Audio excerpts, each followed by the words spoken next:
You're listening to Cowboy Logic with Jason Forby, a message of grace and hope. Is everybody good? All right, so we've been on this deal, right? We've been on this deal of going back and looking at the eyewitness accounts of all the things that Jesus taught and accomplished and showed us through the lens of He came to reveal who God really is, right? We had all kinds of ideas about who God is, but we based it on a whole lot of stuff that wasn't accurately portraying who God really is. And Jesus came to reveal who God is, right? We can't have ideas about who we think God is that contradict the life of Jesus and who Jesus revealed him to be. So we launched out of the story of the woman with the issue of blood that Renee just did the best job I ever heard of anybody ever talk about that. And so, golly, I'm just blessed. If you guys see anybody more blessed than me, run them down. I'd like to shake their hand, all right? So the woman, it said this, and we won't go back and read it. I'll just real quick get us up to speed. She said, after hearing about Jesus' healing power, right? She'd spent all her money. She'd been to all the doctors. She'd done all that everybody had to offer, 12 years. She grew worse, and then she heard something. Everything changed because she heard something. And so she heard about Jesus' healing power, and it said, so she heard that. It started doing something in her. She said, if I can just touch his clothes, or his little thing, Renee had that prayer little dealie on his end of his robe. If I can just touch that, I know I'll be healed, right? And so they're on their way to Jairus' house. It's like a overwhelming crowd all around him. It's just like just a crazy amount of people bumping up against him. It's all tight and everything. And so the woman pushes through, gets a hold of Jesus' clothes, gets healed, and Jesus is like, "Whoa, who touched me?" You know, and the disciples are like, "What do you mean, who touched you? Everybody's touching you. I mean, there's people all around. We're all bumping into each other. Everybody's touching you. What kind of question is that? Who's touching me?" And Jesus said, no, somebody touched me in a different way. Somebody got something out of me that not everybody else was getting. And so we decided that because of what she heard affected the way that she touched him, and she touched him in a different way than the other people were touching him, and she got something different than what everybody else was getting because of what it is that she had heard. So we decided it's a pretty big deal what we've heard about him. Right, Jace? Pretty big deal. You want to tell them something? It's a pretty big deal what we've heard about him. Because what we've heard about him is having an impact on the way that we touch him. And the way that we touch him is having an impact on what it is we're experiencing in life. Wouldn't it be sad to be in the crowd, bumping up against Jesus, and because of what we have or haven't heard, we're not actually experiencing all that it's His will for us to experience? I don't know about y'all. I heard all kinds of crazy stuff about him. And so we're just at this place in our hearts where, you know what? We're giving you permission, even if it makes us squirm. Show us who you really are. Erase all these bad ideas that we've had about who you are, because they're having an impact on our experience with God.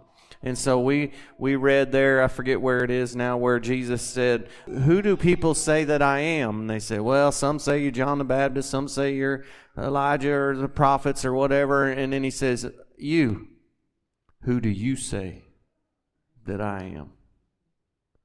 Because who you say I am is having a direct impact on the life that you're experiencing in this thing with me, right? So we're just going back over all the eyewitness accounts and the stories and looking at it through this lens of, okay, Jesus is God, and Jesus is revealing the mystery that we thought was a mystery. It's no longer a mystery. He's revealing to us what God's like. And we're now reforming our belief systems around who we think God's like based on who Jesus revealed him instead of Job. So here we are today. We're going to get into this deal. I've been in this deal a bunch of times. This is one of my favorites, really, because it's my story. It's a story about me. And I've done it a bunch of times, but it fits in with this deal. I haven't done it in a while, but it fits in on this deal really good, I think. And so this is Luke 19. We're going to look at Luke 19 this morning. I got the NLT here. Luke 19. We'll start at the beginning. All right, let's read a little bit. It says this: Jesus entered Jericho and made his way through town. There was a man there named Zacchaeus. He was the chief tax collector in the region, and he had become very rich. He tried to get a look at Jesus, but he was too short to see over the crowd. So he ran ahead and climbed a sycamore tree beside the road, for Jesus was going to pass that way. All right, so if you just read through this, you'll miss a lot of the things. So you have to understand, in the context of the time frame that they're living in here, what's happening is they live in Israel, but Israel is under control of Rome. Rome figured out that if you get somebody from their own nation, they know the people personally and they know more about their incomes and all that. So Rome would recruit someone from their hometown to be the tax collector because they knew the people's business. You know what I'm saying? And so Rome got a Jewish person to be the tax collector for each area. And so for the tax collector, they're like a traitor to their people. You got what I'm saying? Like, they're the most hated of anybody in the thing. I mean, the Pharisees would cross the street and walk on the other side of the street to go around a tax collector. They're like the lowest of the low. Spit on them. I mean, they're traitors. They've sided with the enemy, right? So it's important to understand that this is the most hated guy in the society. You got it? The lowest of the low. I mean, he's a traitor. He's a dog. He's no good, right? So it's this guy. And all of a sudden, this guy actually has a desire to see who Jesus is. Ain't that something? This guy has a desire. He has an earnest desire. He wants to see who this Jesus guy is, but he can't see who this Jesus guy is because of the crowd that's surrounded around Jesus. Ain't that something? Really, you know, this whole thing, Cowboy Church over yonder, all that, it really started, it was really kind of birthed out of the thing of in the horse culture and all that. It was surprisingly, because I grew up in church, I was in the deal, you know, I was part of the crowd. And it's surprisingly how many people you'd meet in life, overwhelmingly majority of people, they didn't have a problem with Jesus. They had a problem with church. Sure is quiet in here. Have I got the right bunch, don't I? So I thought, man, wouldn't it be something if we had a place where it was more about Jesus than it was about church, and not worried about building church and not worried about all the normal stuff that goes along with church. Like we say this, one of our saying, this is church for people who are tired of church. Because I kept seeing this same thing playing out. There'd be somebody that actually wanted to see who Jesus was, but couldn't because of the crowd. I could. I could. And so here's this Zacchaeus, and what does he do? He wants to see Jesus. He can't see Jesus, so what am I going to do? He takes it upon himself. I got to figure out a way. He was a wee little man. He was short in stature. He wasn't very tall. And so I imagine probably in actuality, he probably was a short guy in the physical, I imagine. But I think it represents way more than that. He doesn't measure up. He doesn't measure up. He can't get himself high enough because the crowd automatically makes it to where you can't see Jesus unless you get yourself to a higher place. Come on, and what does he do? He climbs a sycamore tree. He uses his own energy, his own effort to try to climb himself up to a place where he would be high enough to be able to see Jesus. Because I'm not tall enough, I don't measure up, I need to do something to get myself to a place where I might be able to see Jesus. Because the crowd has made it such a way. This is why I think it has to be grace. It has to be a grace church. We get criticized because we're a grace church and we're radically grace, and I'm not apologizing. The reason I think it has to be grace because we found out grace created a place for us now that we're all seated. It's a different deal. Grace is rest. By glad, you no longer have to be religious and operating in your own effort and all the do's and don'ts and the ifs and the ain'ts and all that. Guess what? The new covenant of grace is everybody gets to sit down. Everybody gets to rest. We're all on a level thing here. And you know what? When all of the crowd around Jesus is seated and Jesus is standing, nobody got to climb up the tree. I thought it was interesting. You know, everything's mentioned in the Bible. It didn't just say climbed a tree. It could have just as easily said he climbed a tree. But it says he climbed a sycamore tree. I thought that was interesting because a sycamore tree is actually, some translations even say fig tree. A sycamore is actually a species of fig tree. And so there's this rule of studying your Bible, the law of first mention. Anytime something's mentioned the first time, it's relevant every time then after that it's mentioned again, right? And so we know the first time fig tree is mentioned, right, is when Adam and Eve's in the garden and they ate from the wrong tree and their eyes were open and they realized they were naked. And so they made fig leaves. They tried to cover themselves with fig leaves. Remember the story? Now, this is just Jason's own personal idea. You don't have to agree with this, and I don't have concrete evidence. Just Jason's idea. I personally think that the tree of the knowledge of good and evil was a fig tree. Because guess what? If y'all are sitting right here, and then all of a sudden I snap my fingers and you're naked, you're reaching for the very first thing songbooks, whatever you got right there, you're going for the first thing you can get. Am I right about it? No visuals or nothing. Just you got it. So my own idea, I think that the tree of the knowledge of good and evil, which is actually where religion is born, the knowledge of good and evil, who's right, who's wrong, all this stuff. So they grabbed fig leaves, and with their own effort, they try to cover their own nakedness. And you know, so it's like that represents the birth of religion, right? And plus, you can just see in Jesus' life, it seems like he just has a little bit of a personal vendetta against fig trees. I mean, he's cursing them, and they wither and die. He's plucking them up and casting them into the sea, you know. So I just think it, happens to be. So it's like, so what's he saying? Zacchaeus actually wants to see who Jesus is. He can't see who Jesus is because he doesn't measure up. So what does he do? He gets in this tree to where the whole measuring system to begin with was birthed. The whole measuring system was birthed in that fig thing, that tree of the knowledge of good and evil. Who's good, who's evil, who's better, who's not as good, who's all that stuff. And you know, I mean, the crowd is all about that deal. Crowd is all about that deal. Here's Jesus, right? Now we're thinking about, it says he had to go through Jericho. Now we're looking at Jesus to reveal who we know God to be, right? So we could say, okay, Jesus is going to go out of his way, go through a whole nother town. Well, if Jesus is going to do that, then you might as well be able to say that it's the will of God. God himself will go out of his way, go through a whole nother town to fetch the worst, the most hated.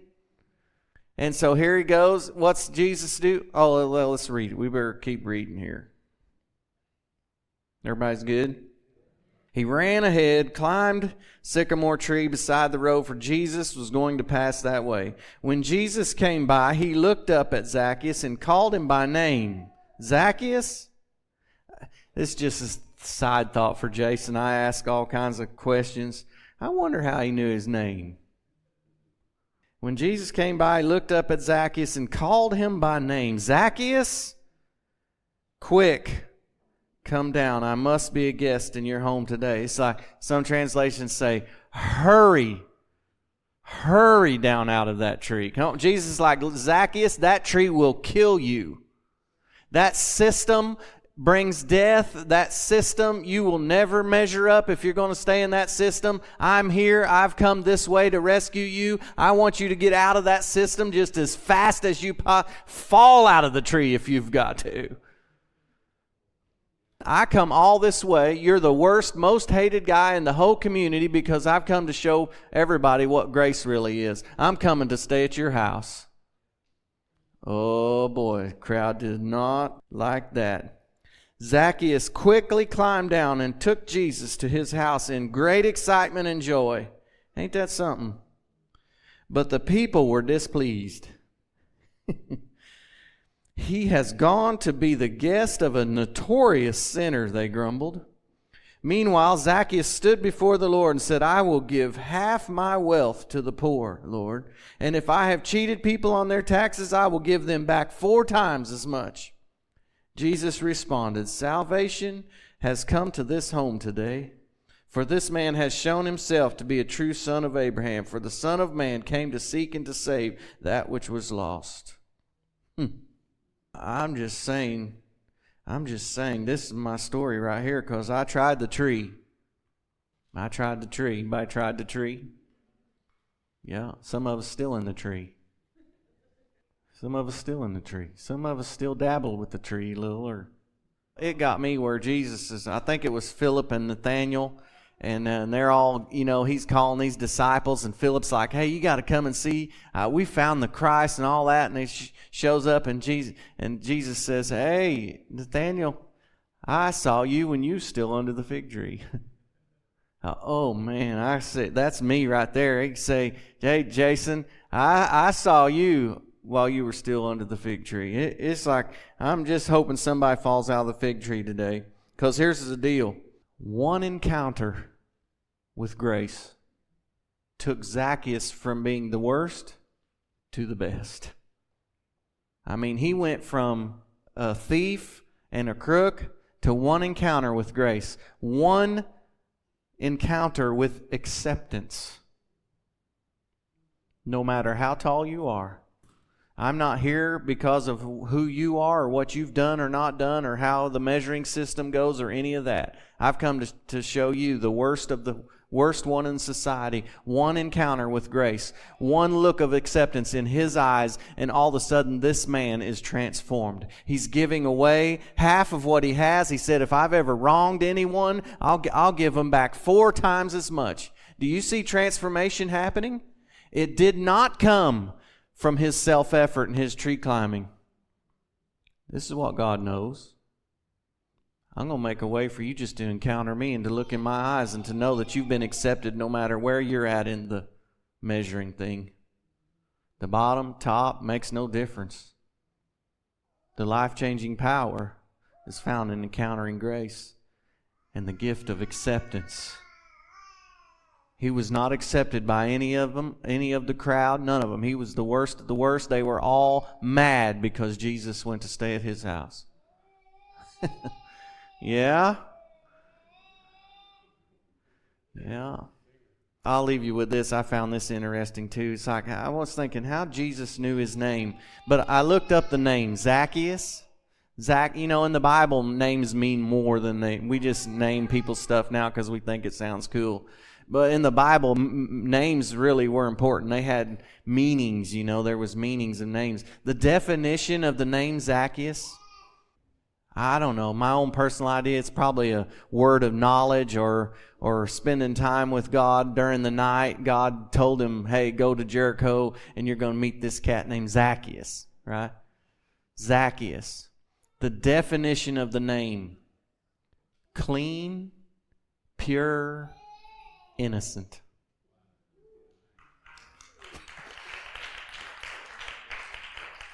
Hey, you up there in the tree, clean, pure, innocent. What society called him was a thief and a crook and a traitor, a no-good dog. What did that produce in his life? Shame, guilt, separation. None of that's the heart of God. The heart of God is when you encounter me, And you realize grace is this. We've done away with the measuring system. We've implemented a new system, and it's called unconditional love. There are no conditions. And when you realize you're no longer under that system, you can never again be declared guilty. We're not measuring you. You are clean, and you are pure, and you are innocent in my sight. And if you'll come and do life with me and experience me, I'm going to come stay at your house, and you'll receive transformation like you never thought possible. You'll experience the power of God, that you'll become something you never thought possible. You'll become something that you and your self-effort and your religion and your white-knuckling and your produces nothing. In fact, it gets in the way. Fact is, the crowd is keeping people from seeing who Jesus really is. Anybody glad not to be a part of the crowd no more?